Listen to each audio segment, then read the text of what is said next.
Well, hello guys. Welcome Hi, to Uncommon Humanity. This is Charmaine here. this is Caris. And today we're going to be doing a kind of different kind of episode, which we're going to try to do more of, which is to have these little episodes where we Mm. kind of share something that is helpful to life, Yep. that are a little bit shorter but relevant and helpful to us now. So Yes. today the title of our episode is Body Your Mind. I'm Wow, quite proud of that interesting. title.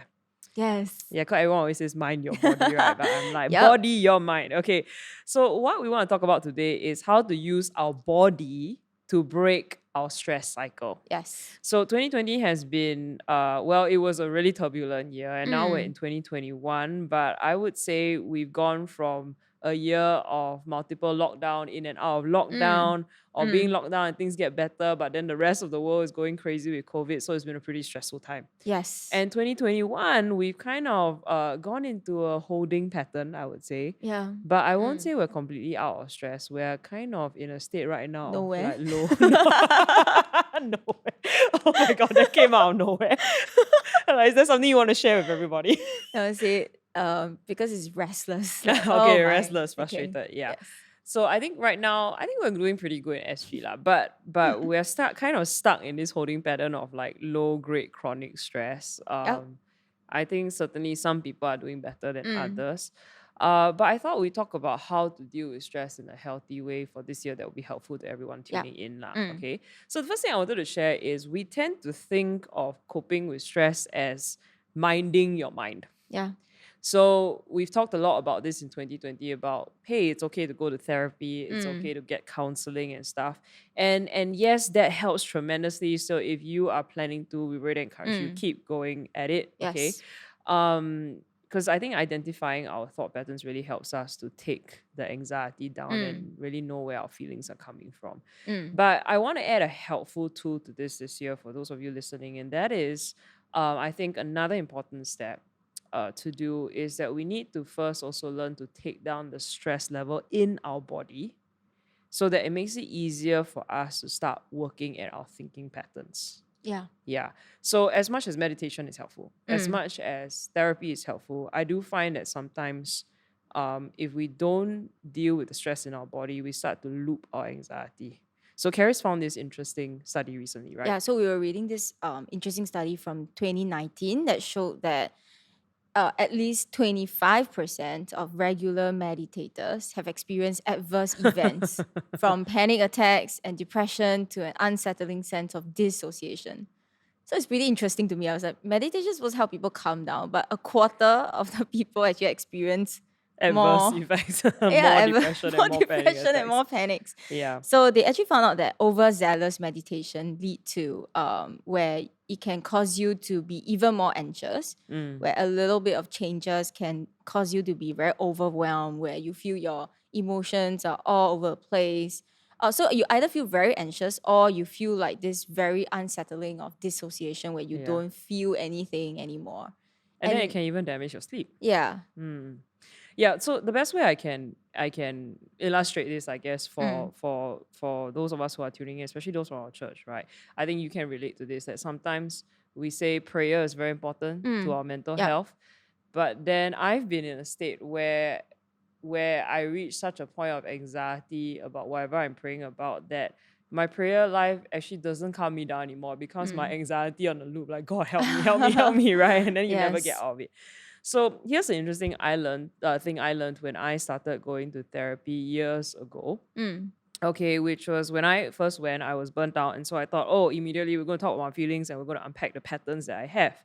But the interesting thing was the first few weeks of my therapy, right? My therapist actually, her main objective was to bring the stress level in my body down to Oh a wow. manageable state.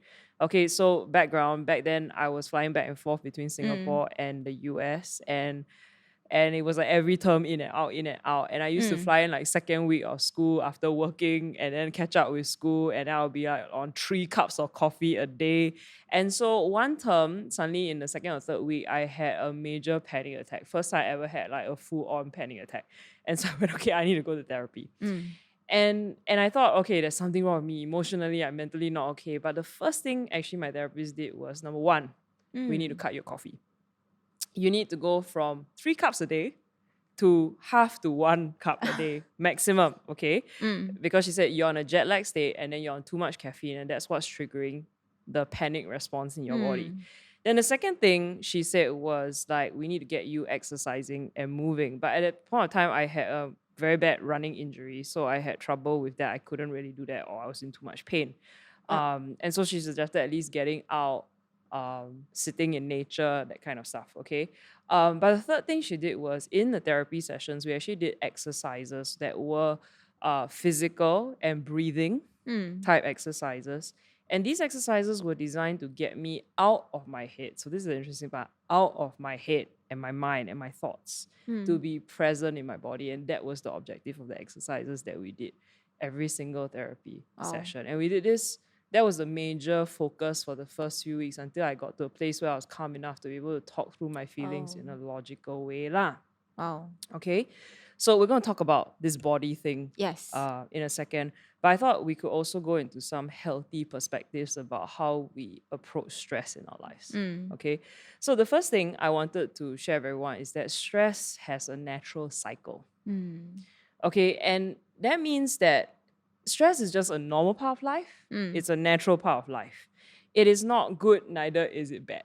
It can be either or, depending how you deal with it. Okay? Yeah. But the thing that you need to know is stress needs to complete its cycle, or we get stuck as people.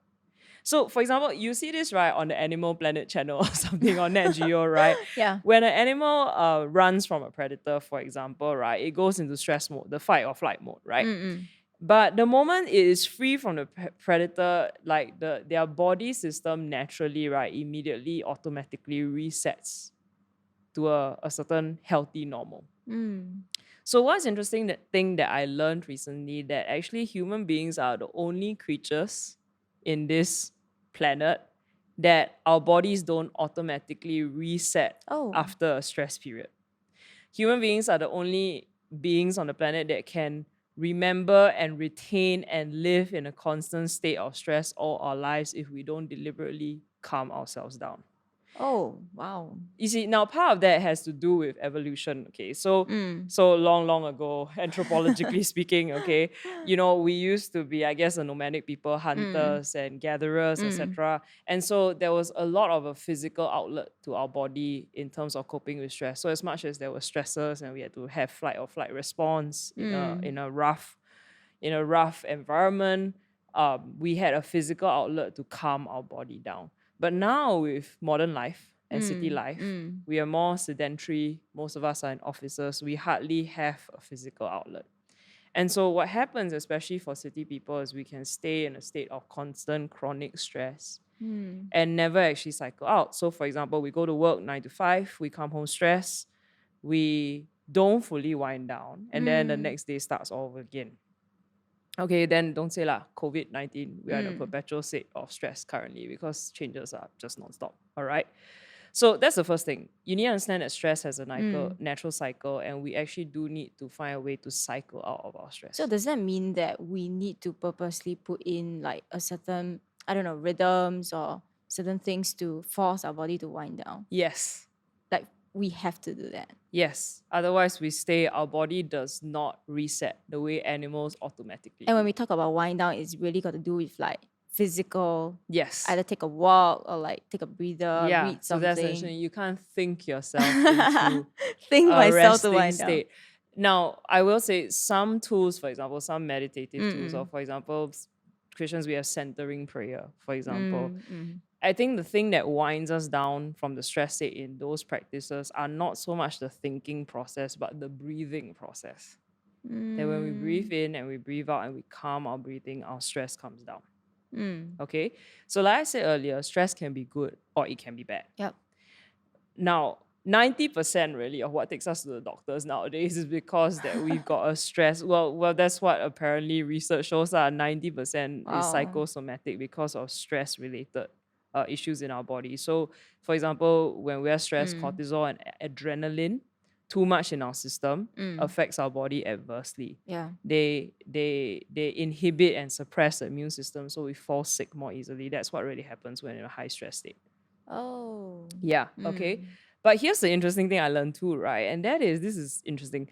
When doctors do transplant surgery, they actually deliberately inject stress hormones into a person's body so that the immune system is weakened and does not Oh, reject donor organs. wow. So stress can be good or bad depending how you use it and how you moderate it. It is an Mm, important system of body that if it overcorrects, if mm, it overtakes over our life, then mm, it becomes problematic. But on the other hand, stress can also create certain good effects in our life. mm. So can I Yeah. just ask, is stress like always external? Is it dependent on circumstances, situations? Is it like pressures externally?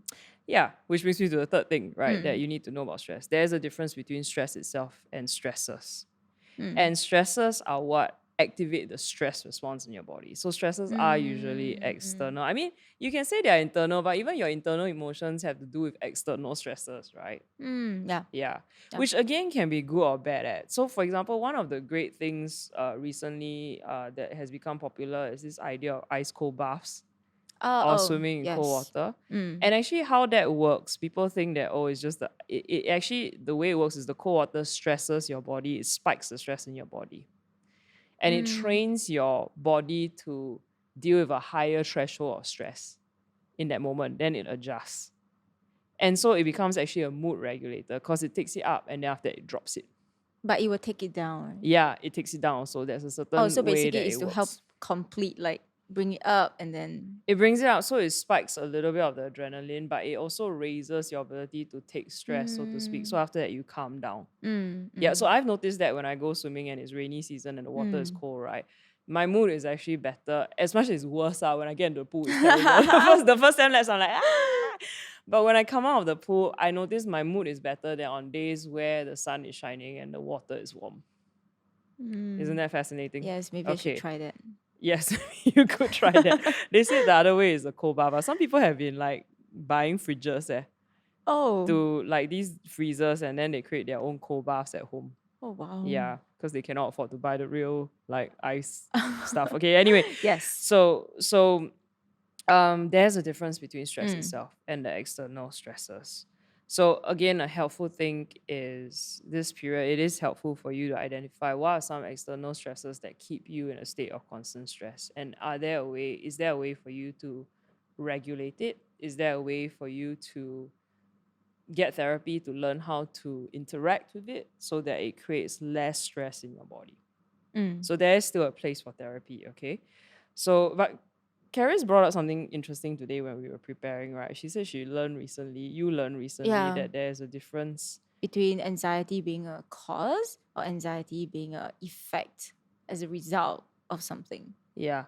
And you're, So yeah, because I mean, I thought anxiety just like anxiety, yeah, it's just a anxious whole, thoughts or yeah, anxious I never feelings. thought to differentiate, but so that was very helpful when you told me Mm, too. Yeah. yeah, Yeah. And so the counselor that told you about this said that there's a difference between how you handle anxiety that is a cause a or cause, a constant effect in your body versus it there's being. an external stressor. Yeah, correct. Mm. Yeah, maybe one day we can talk about that a little bit more. Yes. Yeah, for sure. Okay, but anyway, so stress is your body's reaction to external stressors. Mm. Okay, so so here's the interesting thing, right? With external stressors, just because an external stressor has disappeared, the problem Mm. is it doesn't mean the stress in your body is gone because the Oh. external stressor may have activated the stress. Mm. And I don't know, that person in your life who caused the stress may be gone. That Mm. job situation that was stressing you out might be gone. Mm. But your body is still in a state of stress and anxiety. Mm. And so, unless you deliberately sometimes complete the cycle of stress, Mm. people can be long gone from you, the problematic people or the problematic relationship or the problematic issue that caused it, Mm. and you'll still be in a state of heightened fight or flight or whatever freeze mode that you are in. Mm. Okay, so burnout is what happens to us guys when we don't complete the stress cycle, and over time the stress we experience starts to outpace our capacity to deal with it. Oh. Because usually what happens is this, right? one stressor goes away, the stress is still in our body, we don't wind down. Then the next day, more stressors come down the pipeline, more changes during COVID, and our bodies just keep accumulating and accumulating cortisol and adrenaline, and it never winds down. And then it can start to affect us in many ways. So, for example, fight, flight, or freeze, right? Yeah. We can literally get stuck in that state. So, for example, if your default right now under stress is fight mode, you stay defensive and angry and frustrated, like all the time for some Yeah. of you. For some of you, you are the run and avoid kind. And so you start to realize, oh, during this period, I'm numbing out. I don't feel anything. I'm just distraction after distraction, Netflix after Netflix. I'm checking out of life. I'm avoiding proximity with people to protect myself. And you can stay in a state of isolation. Some of us during COVID period. Then there are those of us who freeze. And freeze usually happens when a person or even an animal, right, feels too weak to fight back. And so you freeze, hoping that the external risk or pressure will go away with time or help will arrive to save you. And the problem is, if you're doing life in that state and help never comes, then you stay in freeze mode and you are never productive. You're just stuck in a holding pattern. Yeah, okay. So we need to break that stress cycle, literally, in order to come out of that mode. And what they found in research recently is that the secret is in the body, not necessarily in the mind. Okay, so we recently learned about these two sisters, Emily and Amelia Nagoski, right? Yeah, yes. Okay, and they wrote the book together, these two sisters, Burnout, The Secret to Unlocking the Stress Cycle. Yeah. Okay, and so basically, again, they say exactly what we've just been saying. The cycle of stress cannot complete itself through reasoning ourselves out of our stress. We have to do something to tell our minds and show our bodies that we are safe again. Wow. And we have to actually do things with our body to bring us back to calm and peace. Okay, so they propose 7 ways, and I'm going to add in my own ideas as well along the way. Okay, they propose 7 ways to end the stress cycle, and the first is any physical activity.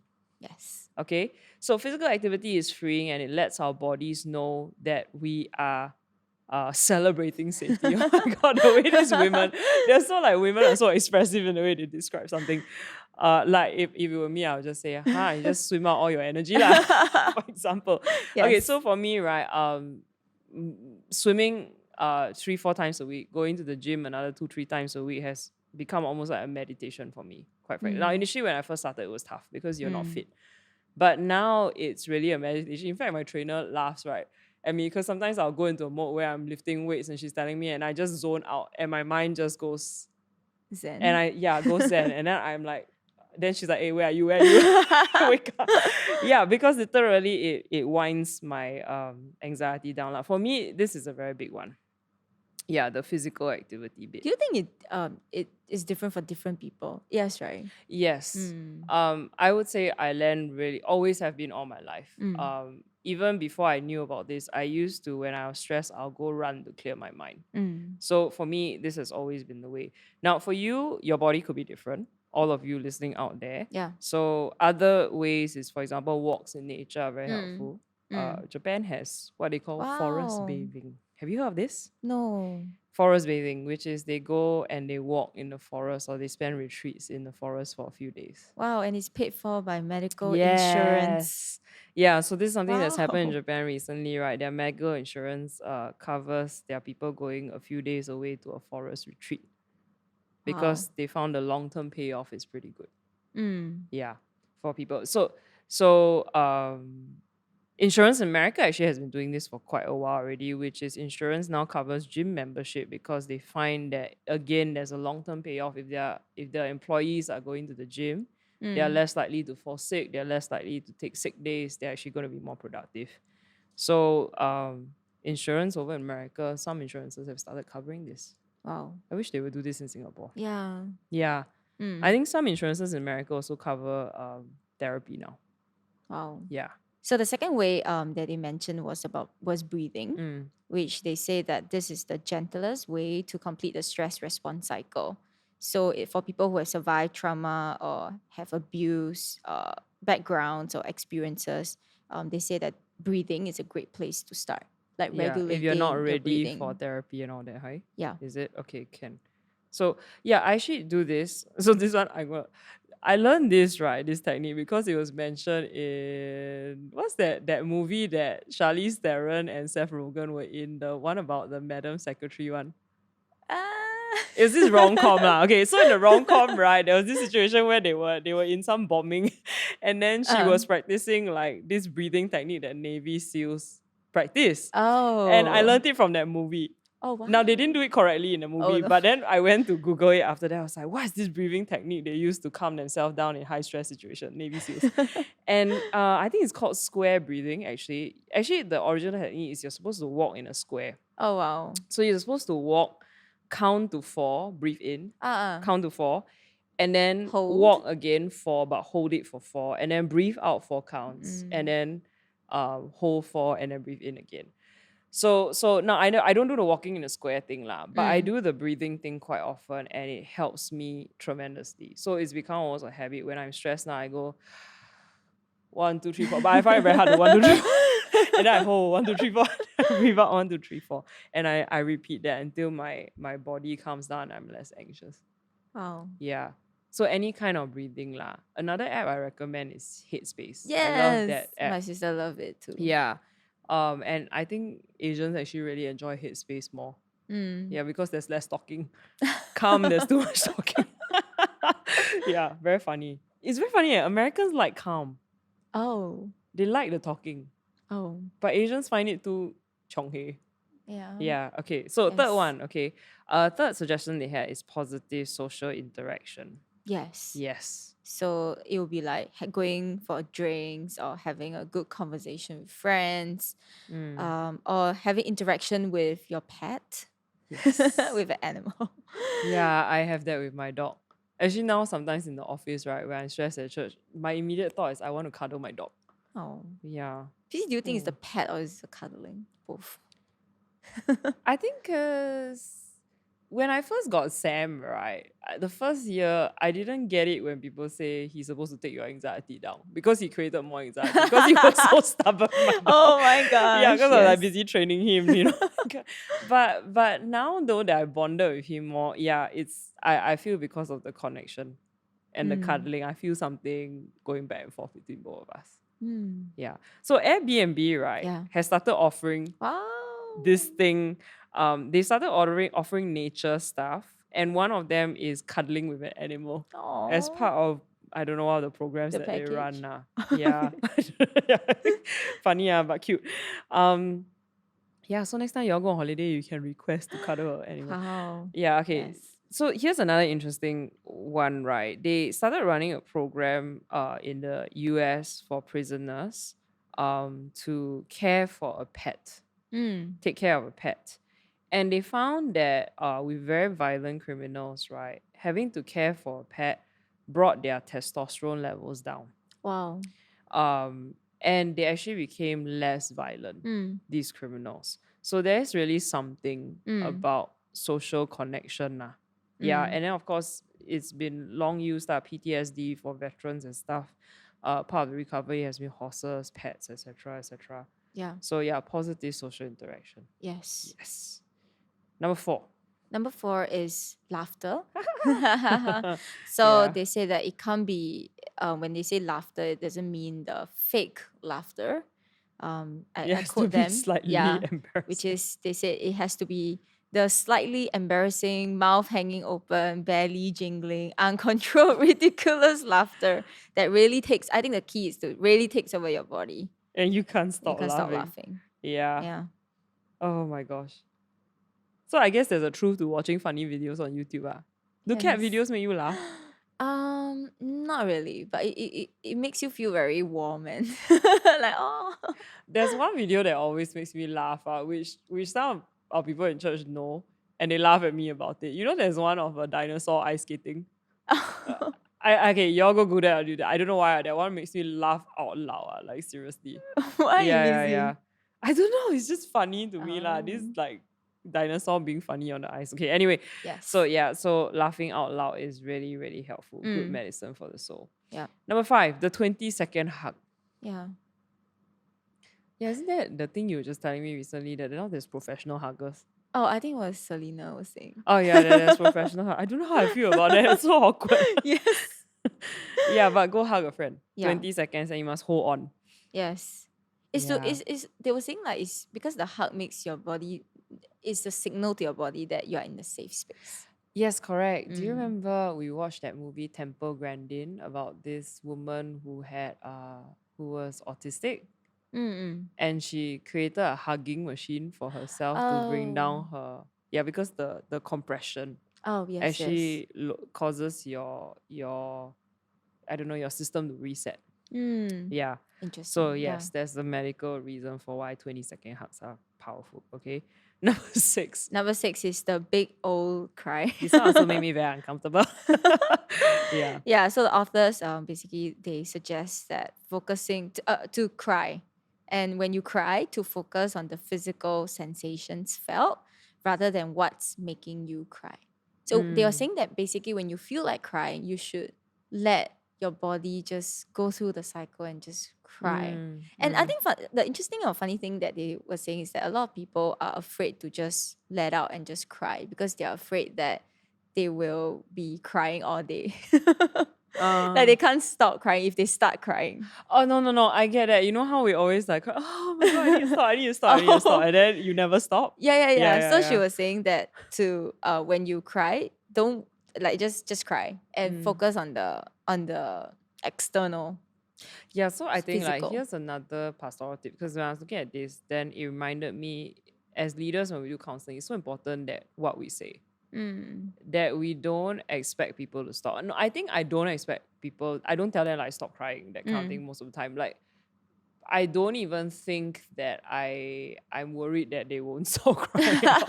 No, but I think sometimes what happens is I realize like we cue them with tissue or stuff. It's like it's a unconscious signal to them that we expect them to stop crying, but actually that's not the case. Or what I tend to do, I think the mistake I make is to ask them, why are you crying? Oh, yes. What's bothering you? And it's well intentioned, but it could cause that people to focus on the wrong thing rather than just Finish the cycle. Yeah, finish the cycle of like just crying. Yeah, so I'm gonna make some adjustments to how I think when I do counseling. Yeah, but actually I didn't think that way. Like when someone passed me a tissue, it's a signal to. Yeah, I actually don't think some people is. I don't think okay, everybody yes. is. Yeah. Usually when I pass tissue, I always say it's okay. Go Yeah, ahead, like cry. it's okay to cry. Yeah. But apparently for some people it signals that I should stop. Oh, okay. It's what I've read lah. I don't think it's everybody. I Yes. think it depends on the person. Yeah. Yeah, but I think I will be more conscious of that. Mm. Yeah. Number 7, creative expression. Yeah, basically is to channel like what you're feeling. Instead of keeping it internally, just channel it to, I don't know, do something Yes. creatively, like a drawing, a painting, come up with a song, cooking, do something productive. Yeah, I think this works for me. I think this is what got me through last year. The fact that our church is innovating and creating. Oh, yeah. I really think it fed my soul and made me happy. But I was wondering, right, does watching Netflix count? Oh. Does you know when I go to the theater also it feeds my soul. Does it count? It makes you happy. Yeah. I don't know, creative expressions must be part of the creativity. Yeah, I was thinking about that. I think that's what they meant as well. Maybe. Okay. Yeah, so when we do post this episode, tell us what you think. Tell us out of the 7, which one works for you more. Yes. And all that lah. Yep. Yeah. Actually, which one works for you most? See, I think definitely physical activity. Yeah, me too. Like whenever I feel like there's a bundle of energy, I need to channel it to. I guess physical activity ties in with like the creative expression, like to channel it to something To external. do something. Do Yeah, no, something that's or true. write something, create something. Yeah. And maybe breathing. I guess all helps in. I was just Oh, I scrolling think like, for sure wow. breathing is for everybody. Yeah, physical activity too. Well, probably all are applicable, but just some maybe are our go-tos. Yeah, maybe when I'm anxious or like when we get anxious, we kind of lose sight that, oh, we're actually breathing really hyperventilating. Yeah, And we yeah, kind and of our need, mind is yeah, racing. yeah, yeah. Yeah. So breathing helps to kind of just regulate it or pace it. I agree. Yeah. Yeah, so tell us which one, hit us out and tell us which one works for you and which you prefer. Are there any other tools that you enjoy? Yes. Yeah. Okay. So last thing we do want to cover in this episode Yes. too is good sleep. Good sleep. I feel like this is like the common complaint from Yeah. everybody that we have trouble sleeping. Is it just our church people? Oh, Or is it just generally everyone I has think trouble generally, sleeping I in hear a Singapore? lot from Okay. everyone. So here's the interesting thing, which we've known for quite a while, and that is actually in city areas, right? Mm. Um, people struggle even more. The rates of insomnia are way Mm. higher in dense city areas, and this is because of obviously more noise, Yep. more light, Mm. more Fast paced. sedentary stress, and Yep. no physical outlet. Yeah, I don't know whether Netflix counts as right. Netflix keeps us out. We watch it at night, right? Oh, I don't know. yes. I tend to have a problem watching it at night, and then I stay awake. Okay, so here are some recommendations from Healthline of how to sleep well. Okay, those of you who have been struggling, a lot of you have been coming to me recently about Yes. trouble sleeping, because I have trouble sleeping. So if I have hope, you have hope. Yep. Okay, so Healthline, first category, I categorize their stuff, but you can go read it yourself. The first is they say try to sleep and wake at consistent times. Singaporeans are really bad at this. Yeah. I'm really bad at this. Creative people are really bad at this, Yeah. I feel. Yeah, okay. So a couple of tips they say about this is to help you be consistent is the first is increase bright light exposure during the day. Caris really relates to this one, right? Oh, yes. Like, if it's a sunny day, it's awesome. And you sleep better? Yeah, I think I'll sleep better. Oh, it's brighter. Like, my energy is spent in the day Yeah. better. Yeah, for sure. Like I noticed this more during COVID lockdown last year lah, which was I realized because I'm indoors all the time, right, that I really started to get affected by not having light exposure. So we're talking about like real sunlight exposure or Yeah. just light. Sunlight, vitamin E Yeah. and D. Yeah. So I also noticed I'm way happier also. Last time when I could still run, when I started to force I used to run at night, guys, like at 1 a.m. in the morning. I'll tell you how bad that is. But when I started forcing myself to wake up at 9 a.m. and go running in the morning in the hot sun, right, I noticed that my mood is better during the day. And I sleep better at night too. Okay, next thing they say is reduce blue light exposure in the evening. I think this one everyone knows that. Yeah. Yeah, but the spectacles blue light thing, right, is not as effective as people say it is. Is Yeah, it I read not? online like Oh, the no. doctor said, yeah, that one not enough. Yeah, so in general, we should just be off our laptop and off our screen at night. Oh. Our leaders have a terrible habit with this, right? Oh, We're like, always on our phone oh till late at my, night. yes. Yeah, so I also notice when I don't bring the laptop to bed and I read a book instead, I sleep better and I get to bed faster. But if I watch Netflix, it can just keep rolling. YouTube, Netflix, I can go up quite late. Yeah, so don't bring your laptop to bed. Yes. Very hard, right? Very Yeah. hard, right? Huh? Challenging. Singaporeans, challenging. Okay, next thing, reduce irregular or long daytime naps. All the youth. Okay, and then last one, which works for you, right? Take a Yes. melatonin supplement. Yeah. It Yeah. does. Those of you who don't know, melatonin is basically the thing your body produces that when makes you feel sleepy. drowsy and then Yeah. you go to sleep. Yeah. Yes. Now this works for some people, but not for some. I mean, it'll get you drowsy, but for me, it gives me a slight hangover. So I don't take this anymore, actually. Yeah. For me, actually, I realized melatonin isn't my problem. I used to take it for quite a while. Then I realized I have another problem, which I'll talk about later. But this works for Chancy, right? Yeah, this was for Caris, me. yeah. It's just that I don't have a effect like when I wake up in the morning, but it's more like I will feel like more tired. Like you feel like you want to sleep a Sleepy. little longer than the but we usual. talked about this, right? Chronotype. Okay, let's divert for a little while. So Yes. I did this DNA test recently, and then one of the things that I didn't know I was getting the test was they gave me my chronotype, which is they Oh. tell you whether you're a morning lark or a night Mm. owl. And so it is actually a Yeah. genetic thing. Wow. But they also do tip, it doesn't mean just because you're a night owl, you can sleep at 4 a.m. and wake up at 5 p.m. That doesn't work that way. They just said you'll be most productive in the afternoon, tendency is, but you do need to sleep at a certain time, like maybe midnight or 1 a.m., like not past that. Yeah. And then you sleep later in the day, for example. Yeah, so it is a thing. It's not a myth, it's an actual thing, genetic thing. Another thing that was surprising in the report was it told me I'm the kind of person that needs less sleep to recharge. Oh. So I don't actually need 8 hours. Mm. For me, they said 6 to 7 is actually more than enough. And it's true because no matter how tired I go to sleep, after 6.5 hours, normally I wake up already. But some people apparently need more. Yeah. Pastor Stella says she needs more. She's like, I don't understand you. Like, how can you sleep for 6 hours and I need 8 and 9? 9 is the best.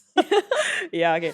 So anyway, if you are that type, don't begrade yourself for Yeah. needing more sleep. I think it's just the way your body is built and it's okay. Yes. Okay, next category of things. It says regulate your food and drink intake. Oh, to don't consume caffeine late in the day so that you Amen. don't stay up.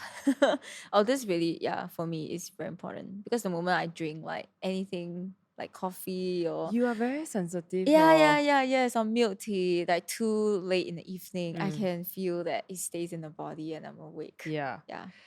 But here's the thing. Every caffeine drinker I talk to, right, they always deny this thing. No, I can still sleep. No, I can get... I used to do that. Until I went to therapy and I was like, no, there's a difference. Yeah, plus caffeine. Okay, so caffeine and tea though, guys, works differently. I learned this recently too. Caffeine spikes you quite fast, so you come awake, but it drops you quite soon.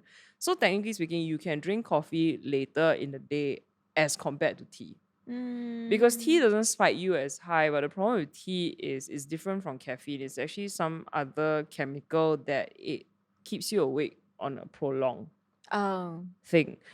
So for me, I have to be very careful with my tea intake during the day. Even though it doesn't spike me as high, it stays with me longer. Yeah, okay, next one. Don't Yes, drink don't alcohol. drink alcohol. Yeah, recently I heard like somebody recommending to somebody else, like drink a bit of wine before you go to bed. No. It keeps you up. Yeah, it actually, well, it doesn't keep you up. It might make you sleepy, but your mind doesn't wind down. So you're more likely to stay in the half awake, half asleep state.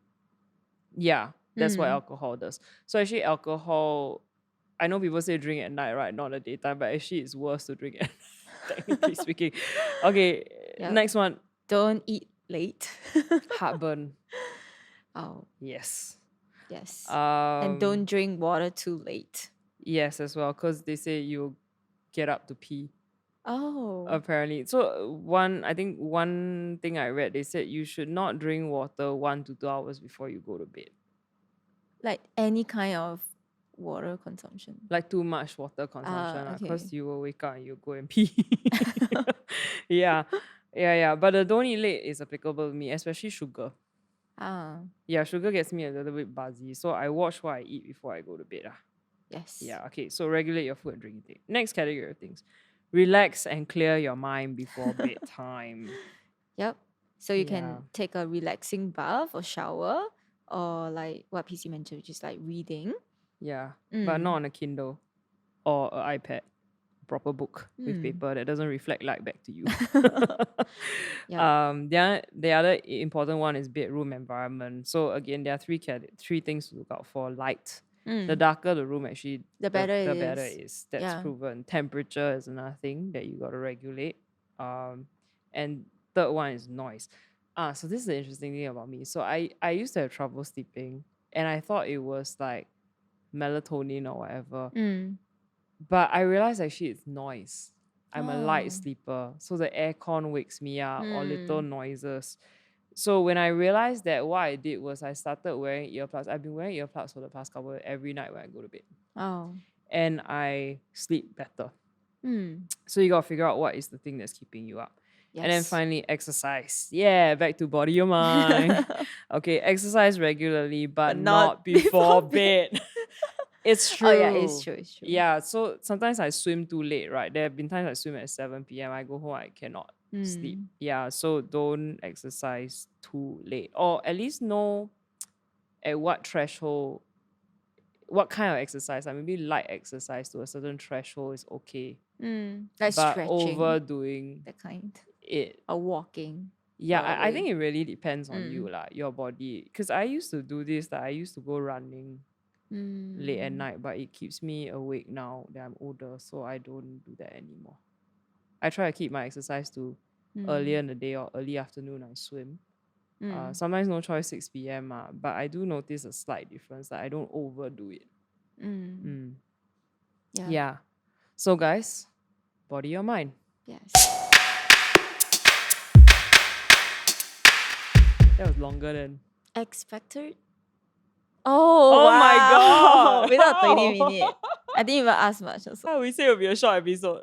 Okay, guys. So, oh well. Yes. So much for short episodes.